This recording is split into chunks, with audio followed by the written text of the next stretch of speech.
what did they call them? The Jebb Orchestra. The Doug Jebb Orchestra. Yeah, Doug and his wife. They if there was a dance locally, usually Doug and Joan. Yeah. And then they usually hired a violinist. There was usually three of them on the platform, but oh my gosh, I couldn't count on my hands the times we danced in Newton Robinson Hall to the Jebb Orchestra. Yeah. They played. There was one other orchestra locally that was popular also, was the Leo Paxton. He was based in Duncarron area, and they were a lot like the Doug Jebb. So what kind of tunes? Okay, so Joan was on piano. Yeah. Doug played trombone saxophone. Saxophone. Yeah. Saxophone, and then there was usually a violin. And square dances were popular in those days. And so would you have a caller?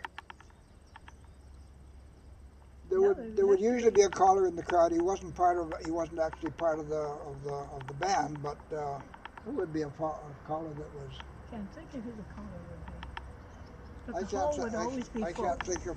Yeah, those were very, very big days there. So who was putting on the dances?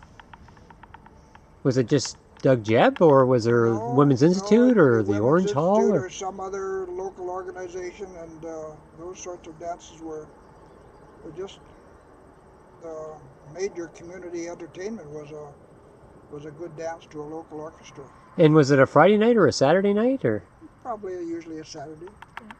And then if a young couple in the community married, they would have a party for the couple, and that would be. So were all the dances just all square dancing, or did you? Round and square. Oh, okay, round and square. Okay, yeah. Yeah, square dancing was very popular, but round and usually there would be maybe a caller, or maybe another gentleman that would initiate a different type of round. Like, I don't remember the Shatish, and there was a number of kind of little specialty dances that weren't square dances, but they were a couple dances, yeah. Okay. Lots of so the hall was dry, right?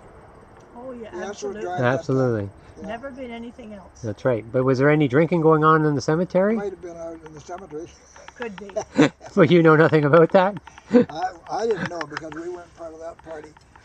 We were suspicious. But there was another aspect to our growing up years. Was there was a big dance hall on the Cookstown Fairgrounds, and during the summer they would 3 or 4 occasions they would bring a big band from the city to play there, and those were big events.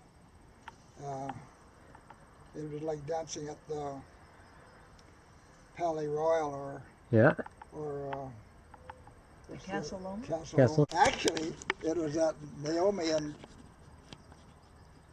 Nicholas' wedding. That's at my sister-in-law's farm 2 years ago. And there was a guy there that was, well, he was emceeing, so there's a lot of dancing and stuff like that going on. And we were sitting back there, and he says, all the married couples get on the floor. So of course we were a married couple and got on the floor. And then they started counting them down. You've been married 1 year, you sit down. You've been married 2 years, 5 years, you sit down. And kept on going. So and they finally got around to us. We'd been married 64 years at that time. So obviously we won the contest.